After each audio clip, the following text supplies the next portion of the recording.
Assalamualaikum warahmatullahi wabarakatuh. Salam sejahtera untuk kita semua. Selamat datang di pintu depan lorong rahasia, lorong yang berisi kisah-kisah gaib mistis, aneh dan ganjil, penuh kejutan serta memancing penasaran sekaligus mendebarkan yang bisa memacu detak jantung Anda lebih kencang. Karena lorong rahasia ini lorong horor. Namun, sebelum Anda mendengarkan kisah ini, jangan lupa menekan like, memberikan komen, dan juga menekan tombol subscribe channel Lorong Horor. Jangan lupa pula nyalakan lonceng notifikasi untuk mendapatkan update video terbaru dari channel Lorong Horor. Terima kasih atas kesediaan dan kebaikan hati Anda.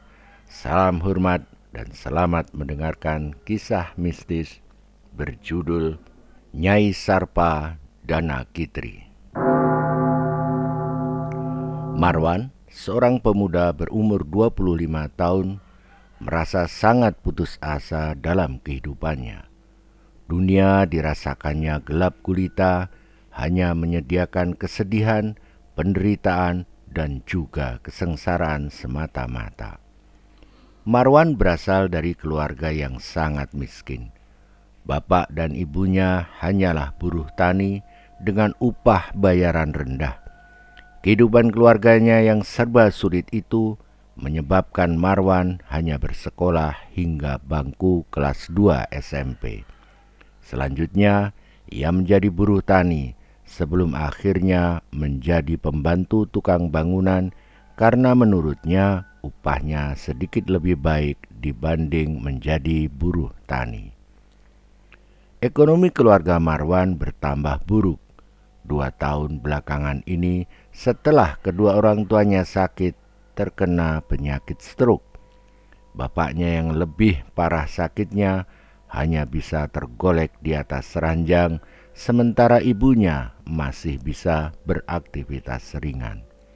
Keuangan keluarga Marwan bertambah morat-marit karena hanya tertumpu pada penghasilan Marwan yang hanya bekerja jika dibutuhkan tukang bangunan untuk membantunya.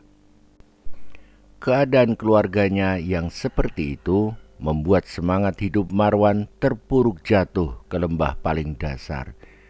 Ia merasa tidak kuat menerima penderitaan dan kesengsaraan yang seakan tiada habis-habisnya itu. Marwan ingin mengakhiri semua itu dengan mengakhiri hidupnya sendiri. Rencana nekat Marwan itu pun akan diwujudkannya.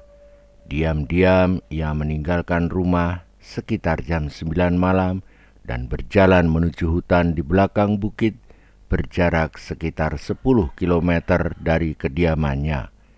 Ia berniat bunuh diri tepat jam 12 malam di hutan itu. Marwan bersiap menggantung diri di tengah hutan. Ia telah memanjat pohon besar lagi tinggi, menalikan tali tambang kuat-kuat pada cabang pohon besar dan mengalungkan tali tambang bersimpul mati pada lehernya. Menjelang tengah malam, Marwan bersiap. Ia berdiri di atas cabang pohon, sejenak menatap bulan yang tengah purnama, lalu menghirup udara dalam-dalam seperti ingin merasakan udara dunia yang terakhir kalinya, lalu bersiap melompat. Namun, sebelum Marwan melompat, mendadak terdengar suara tawa perempuan yang menggema, memantul-mantul di antara batang-batang pohon. Entah dari mana asal suara itu. Marwan terkejut. Matanya nyalang mencari-cari sosok yang tertawa menakutkan itu. Untuk beberapa saat ia hanya terdiam sambil memegangi simpul tali mati yang melingkari lehernya. Terdengar suara perempuan yang menggema dan disusul dengan tawa menyeramkannya yang membuat Marwan semakin meninggi keterkejutannya. "Manusia bodoh, diberi kesempatan hidup malah memilih mati. Marwan memberanikan diri untuk menukas dengan suara lantang. "Siapa kau? Lekas tunjukkan dirimu, jangan bersembunyi." Hening sejenak. Tiba-tiba dari balik batang pohon besar muncul sesosok perempuan mengenakan pakaian gemerlapan laksana pakaian putri raja atau permaisuri. Wajah perempuan itu terkena sinar bulan yang menerobos masuk di antara kegelapan dedaunan, batang-batang, serta ranting-ranting pepohonan. Marwan tersentak setelah mengamati. Wajah perempuan itu terlihat sangat cantik, bersinar-sinar tertimpa cahaya bulan. Marwan terpesona. Belum pernah ia seumur hidup melihat wajah perempuan secantik itu. Ia pun mengemukakan pertanyaannya dengan suara terbata-bata. Siapa kau?" Perempuan itu menjawab dengan didahului tawa menyeramkannya. "Aku Nyai Sarpa Danakitri," jawab perempuan yang sebenarnya siluman ular putih itu. Ia kembali berujar seraya menggerakkan jemari tangannya dari depan ke arahnya. "Turunlah, lupakan niatmu yang bodoh itu. Mendekatlah kepadaku agar kau bisa menikmati kecantikan wajahku ini." Marwan menurut, seperti melupakan begitu saja niatnya untuk bunuh diri. Ia melepaskan simpul tali mati di lehernya, menuruni pohon, lalu berjalan perlahan-lahan mendekati Nyai Sarpa Danakitri. Nyai Sarpa Danakitri tersenyum dan berujar lembut, "Siapa kau ini? Dan kenapa kau begitu nekat untuk bunuh diri?" Marwan lalu menceritakan siapa dirinya, menceritakan hidupnya yang miskin dan serba kekurangan. Ia merasa tak kuat lagi menanggung penderitaan seperti itu, hingga akhirnya memilih untuk mati bunuh diri. Nyai Sarpa Danakitri kembali tersenyum manis, lalu berkata, "Kalau hanya butuh harta yang banyak, akulah gudangnya. Kau bisa mendapatkan harta sebanyak yang engkau mau." Marwan kaget, penasarannya meninggi. Tanyanya dengan bola mata membelalak, "Tapi bagaimana caranya, Nyai?" Nyai Sarpa Danakitri bersedekap, memandang kejauhan, lalu menjawab, "Caranya sangat mudah, dan kau pasti menyukainya." Nyai Sarpa Danakitri sejenak menghentikan ucapannya, seperti sengaja memancing penasaran Marwan. Ia melanjutkan ucapannya sambil menatap bola mata Marwan. "Caranya, kau menjadi suamiku." Meski semula sangat terkejut, namun beberapa saat kemudian Marwan langsung mengemukakan kesediaannya. Menurutnya, dibanding harus mati bunuh diri, hidup bergelimang harta dan beristrikan wanita berwajah sangat cantik itu tentu jauh lebih baik baginya. "Ya, aku bersedia menjadi suamimu, Nyai," tegas suara jawaban Marwan. Nyai Sarpa Danakitri tersenyum manis dan mengangguk-anggukkan kepala. Ia lalu menggerakkan kedua tangannya membentuk bulatan besar. Marwan terperangah ketika melihat pepohonan di depannya seketika itu berubah menjadi bangunan indah seperti istana kecil yang dipenuhi sinar terang yang melingkupi istana kecil itu. Nyai Sarpa Danakitri menggandeng tangan Marwan lalu berkata dengan suara mesra menggoda, "Marwan suamiku, ayo kita berbulan madu di istanaku itu." Siluman ular putih bernama Nyai Sarpa Danakitri itu membuktikan ucapannya. Sesaat setelah mereka selesai berhubungan badan, Nyai Sarpa Danakitri menggoyang-goyangkan tubuhnya. Dari tubuhnya berjatuhan lempengan-lempengan emas tipis berbentuk sisik ular sebesar telapak tangan anak kecil.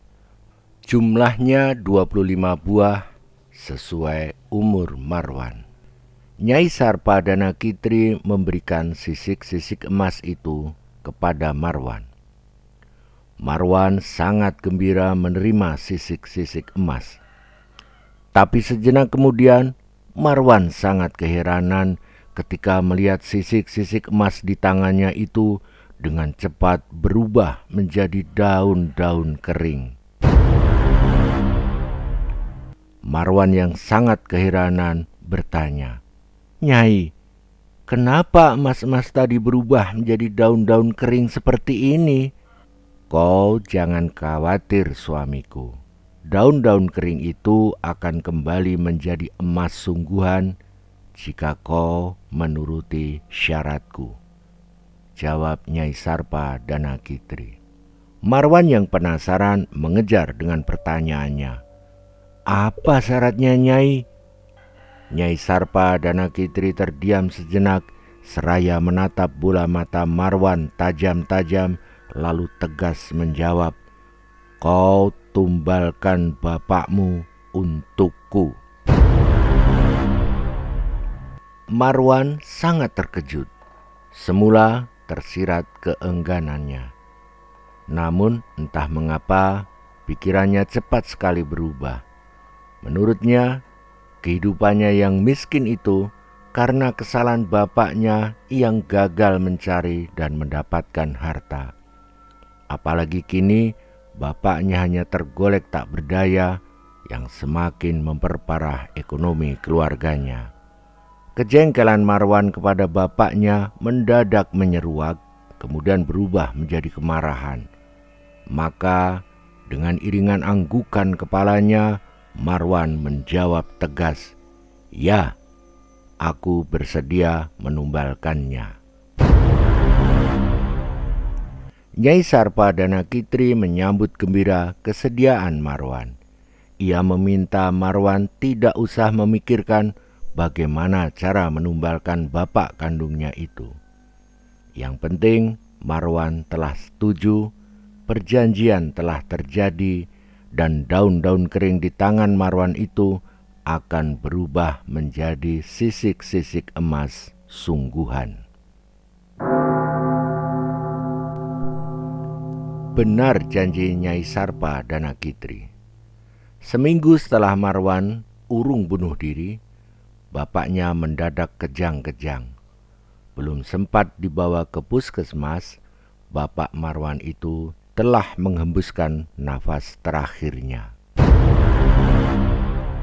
Tidak berapa lama setelah jenazah bapaknya selesai dimakamkan, Marwan mendapati tumpukan daun-daun kering di lemarinya berubah menjadi emas.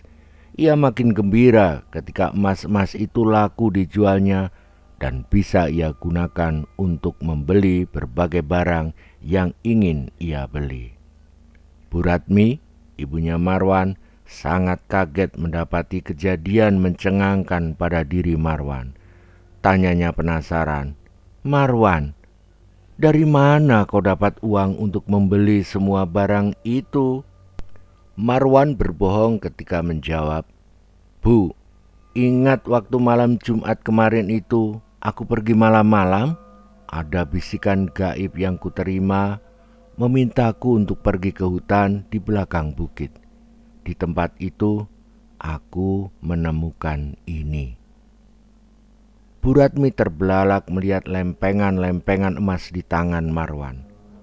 Tapi ia merasa curiga. Cerita anaknya itu dirasanya terlalu aneh dan mengada-ada. Marwan segera memupus kecurigaan ibunya dengan jawaban tegasnya, "Yang jelas, aku tidak mencuri, Bu. Secara kebetulan saja aku menemukannya di tempat yang ditunjukkan bisikan gaib kepadaku." Bu Ratmi tetap menganggap aneh cerita Marwan. Namun, bagaimanapun juga, ia merasa senang melihat Marwan memiliki berbagai barang yang sama sekali tidak terlintas dalam pikirannya. Beberapa waktu kemudian, kehidupan Marwan berubah drastis. Ia menjadi sosok kaya raya. Rumahnya berdiri megah, lengkap dengan perabotan yang mahal harganya. Tidak hanya sepeda motor baru yang bisa ia beli, mobil keluaran terbaru pun ia miliki, meskipun ia tidak bisa mengemudikannya. Kepada warga di desanya, Marwan menyebutkan persis sesuai ceritanya pada ibunya. Semua kekayaannya itu didapatkannya secara kebetulan. Ia menemukan lempengan-lempengan emas berdasar petunjuk suara gaib di tengah hutan di belakang bukit. Berita itu pun menyebar cepat seperti ilalang kering yang terbakar api. Orang-orang di desanya dan desa-desa tetangganya beramai-ramai ke hutan untuk mencari lempengan emas. Mereka berburu emas seolah tidak mengenal waktu. Pagi, siang, bahkan malam hari. Semuanya berharap bisa meniru keberuntungan Marwan. Sementara Marwan mencibir dan mentertawakan di dalam hati saat melihat orang-orang sibuk dan teliti menjelajahi tiap jengkal wilayah hutan itu untuk menemukan emas. Terus saja kalian mencari, gumam Marwan yang mengendarai sepeda motor barunya setelah berpapasan dengan orang-orang yang berjalan menuju hutan. Dasar orang-orang bodoh, sampai mati pun kalian tidak akan mendapatkan barang yang kalian cari itu. 7 tahun waktu berlalu. Seperti malam-malam Jumat Kliwon lainnya, malam Jumat Kliwon itu Marwan bersiap kembali menemui Nyai Sarpa Danakitri di kamar rahasia rumahnya. Ia membuat kamar rahasia di bagian belakang rumahnya itu setelah berita bohongnya tentang penemuan emas di tengah hutan menyebar tak terkendali. Meski waktu telah berlalu 7 tahun, namun orang-orang yang berburu emas palsu di tengah hutan tidak berkurang jumlahnya, melainkan malah semakin banyak. Keadaan itu yang membuat Marwan menjadi sulit menemui Nyai Sarpa Danakitri di hutan. Di kamar rahasianya itulah Marwan akan menggauli Nyai Sarpa Danakitri dari tengah malam hingga menjelang waktu subuh tiba setiap malam Jumat Kliwon. Marwan telah siap. Tersirat sikapnya yang tak sabar untuk bertemu dengan istrinya yang sangat cantik dan telah memberikan harta kekayaan yang sangat banyak untuknya itu. Menjelang tengah malam, tercium wangi bunga di dalam kamar rahasia yang semakin lama semakin tercium harumnya di penciuman Marwan. Marwan tersenyum. Munculnya wangi bunga yang begitu harum itu pertanda istrinya itu akan tiba. Yang ditunggu-tunggu Marwan akhirnya datang. Nyai Sarpa Danakitri mendadak muncul dan langsung berhadapan dengan Marwan. Di luar dugaan Marwan, istrinya itu nampak marah setelah mereka bertemu. "Ada apa, Nyai?" tanya Marwan keheranan setelah melihat wajah Nyai Sarpa Danakitri yang tidak seperti biasanya. "Kenapa Nyai seperti terlihat marah padaku seperti itu?" Nyai Sarpa Danakitri menuduh Marwan sengaja menyebarkan cerita palsu tentang penemuan emas di tengah hutan yang membuat orang-orang berdatangan di wilayah kekuasaannya karena Marwan berencana ingin lepas dari dirinya. Dituduhnya Marwan akan mencoba menghindar bertemu dengannya ketika malam Jumat Kliwon tiba. Marwan yang terkejut langsung menyangkal dengan gelengan kepala berulang-ulang. "Tidak, Jangan Nyai menuduhku seperti itu. Bukankah kamar rahasia ini kubangun agar aku bisa terus bertemu denganmu, Nyai? Nyai Sarpadanakitri terdiam. Kemarahannya sepertinya belum mereda. Nyai istriku, Marwan mencoba merayu untuk mencoba meredakan sikap marah Nyai Sarpadanakitri yang tidak ia mengerti penyebabnya itu. Kalau kita bertemu di istanamu di tengah hutan itu, bukankah itu membahayakan jiwaku, jiwa suamimu ini? Bukankah Nyai pernah berpesan, aku akan mati jika hubungan badan kita dilihat orang? Nyai Sarpadanakitri tetap terdiam. Ia bersedekap dan memalingkan wajahnya ke arah kiri seperti menghindar menatap Marwan. Marwan kembali mencoba meredakan kemarahan Nyai Sarpadanakitri. Nyai, aku sungguh-sungguh mencintaimu. Aku tak ingin berpisah denganmu hingga aku mati. Nyai Sarpadanakitri menatap Marwan. Tatapannya tajam terarah dua bola mata Marwan. Katanya kemudian dengan sikap dingin, benarkah kau sungguh-sungguh mencintaiku dan tak ingin berpisah denganku? Benar, Nyai. Jangan Nyai meragukan cintaku padamu. Tegas jawaban Marwan. Apapun juga akan kulakukan agar aku bisa tetap bersamamu, Nyai. Nyai Sarpadanakitri tersenyum manis mendengar janji Marwan. Katanya kemudian, kalau aku minta tumbal ibumu, apakah kau juga bersedia memenuhinya, suamiku? Marwan benar-benar telah gelap mata, dibutakan oleh harta kekayaannya yang kini telah dimilikinya dan juga rasa cintanya pada Nyai Sarpadanakitri. Ia menganggukkan kepala dan tegas menjawab, "Ya, akan kupenuhi permintaanmu. Ibuku akan kutumbalkan untukmu." Nyai Sarpadanakitri tertawa menakutkan, namun terdengar merdu di telinga Marwan. Bagus, bagus suamiku, tukas Nyai Sarpadanakitri setelah tawanya reda. Kemarahan tanpa sebabnya telah mencair. Sikapnya kembali mesra kepada Marwan. Jangan khawatir, aku akan terus bersamamu dan memberimu harta sebanyak yang kamu inginkan. Marwan sangat gembira mendengar janji istrinya itu. Ia pun segera menggauli istrinya itu seperti yang dilakukannya di setiap malam-malam Jumat Kliwon sebelumnya. Sementara itu di dalam kamarnya, Bu Ratmi nampak gelisah. Ia sulit memejamkan mata meskipun sejak selepas Isya tadi ia telah rebahan di atas ranjangnya. Bu Ratmi sedang memikirkan Marwan, anak semata wayangnya itu, terutama tentang keadaan Marwan yang terus bertambah banyak hartanya. Apakah begitu banyak lempengan-lempengan emas yang didapatkan Marwan hingga tetap saja banyak meski telah digunakan selama 7 tahun? Pertanyaan itu terus bergaung di benaknya. Bu Ratmi pernah menanyakan masalah itu. Marwan hanya menjawab asal-asalan. Sebagian uangku itu dijalankan temanku, Bu. Keuntungannya itulah yang kugunakan untuk membeli berbagai barang yang ingin kubeli.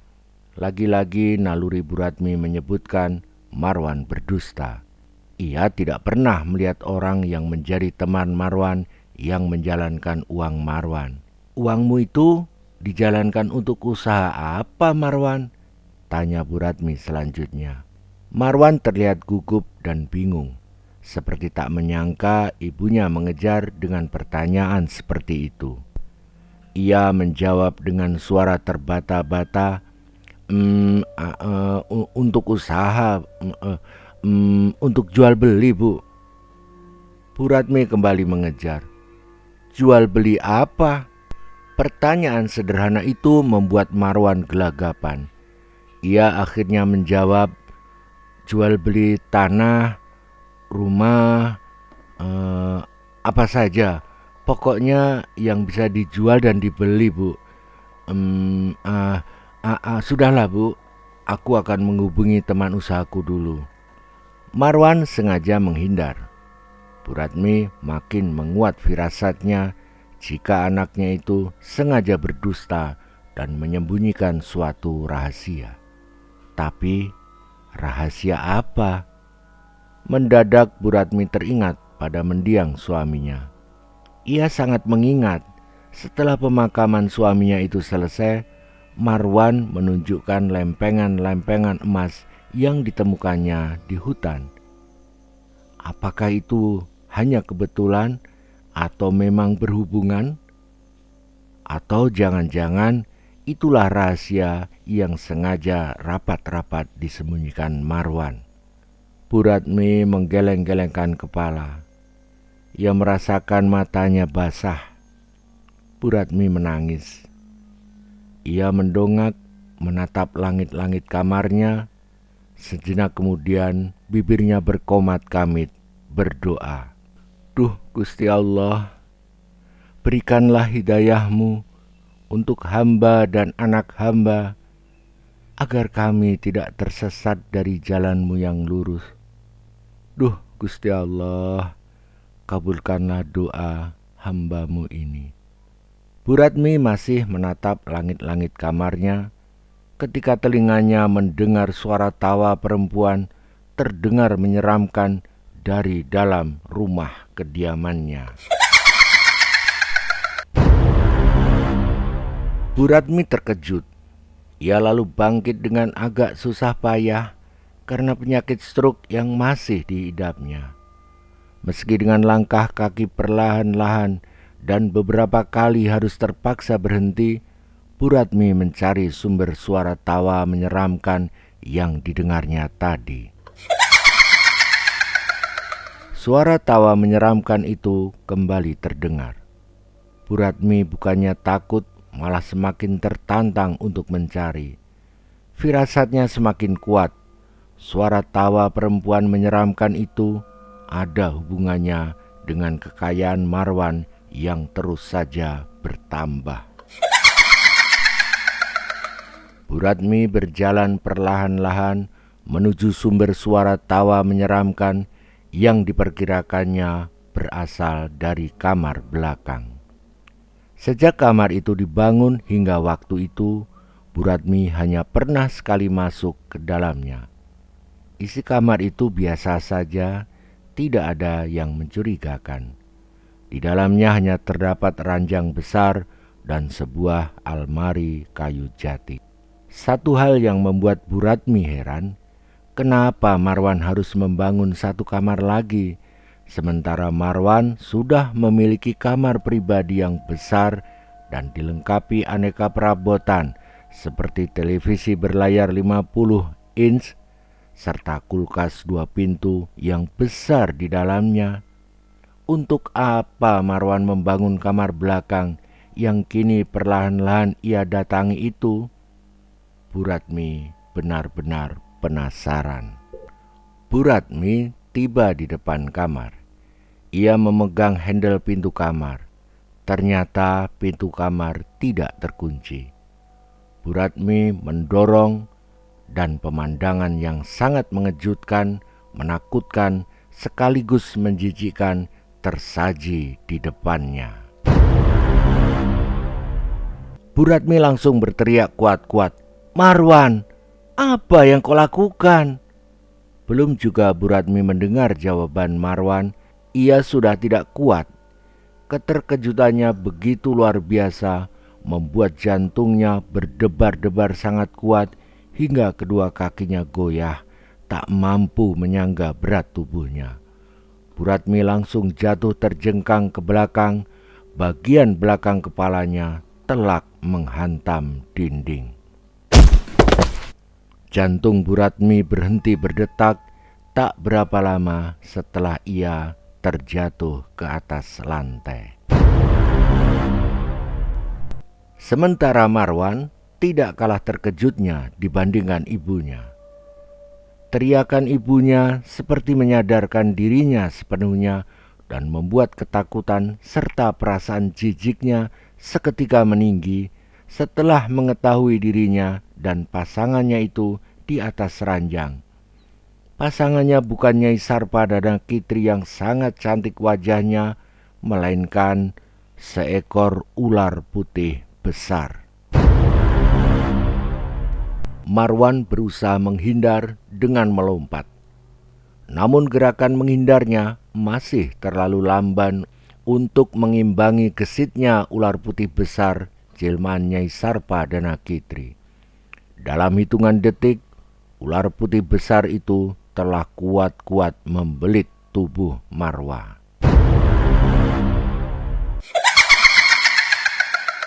Nyai Sarpadana Kitri dalam wujud ular putih besar berujar menakutkan setelah tawa menyeramkannya menghilang.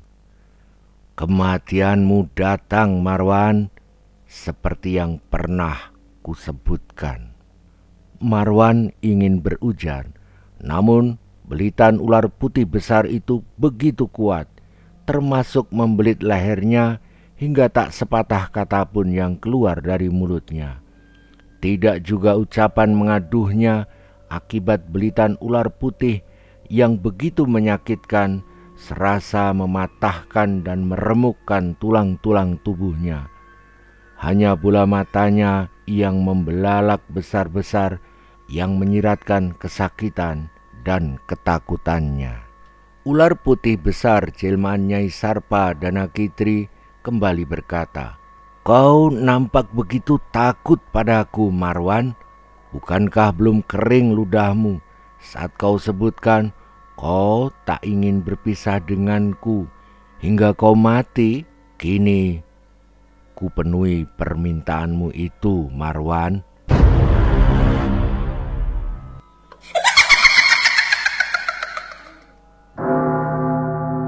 Kegemparan di desa kediaman Marwan meninggi.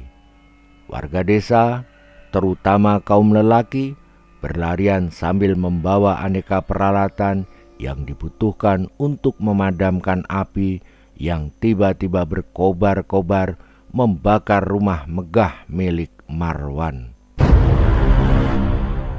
Warga telah bekerja keras bahu-membahu berusaha memadamkan kebakaran di rumah megah Marwan. Namun, api terus semakin membesar berkobar-kobar seperti guyuran dan semprotan air yang terlepas dari ember-ember serta selang air tidak berpengaruh dan bahkan membuat kebakaran menjadi semakin besar tak terkendali. Sekitar 1 jam kebakaran besar itu berlangsung. Api surut dan mengecil juga dengan cepat. Api seperti hanya membakar dan meludeskan rumah megah berikut seluruh harta kekayaan Marwan, tidak merembet atau menjalar ke rumah-rumah tetangga Marwan lainnya. Segenap warga tidak berani mendekat meski kebakaran telah berhenti. Baru keesokan harinya, setelah matahari naik setinggi tombak di langit timur, warga mulai berani mendekat. Mereka terperanjat mendapati Bu Ratmi telah meninggal dunia dan jasadnya mereka temukan di bawah tumpukan kayu. Sangat mengherankan, jasad Bu Ratmi tetap utuh tanpa terlihat bekas terkena jilatan api. Padahal rumah berikut seluruh barang-barang di rumah itu ludes menjadi abu. Keterkejutan warga kembali terjadi ketika mendapati tubuh Marwan tergantung pada dahan pohon mangga yang tumbuh di dekat bekas kamar rahasia yang dibangun Marwan untuk bertemu Nyai Sarpadana Kitri di setiap malam Jumat Kliwon sebelum kebakaran besar itu terjadi.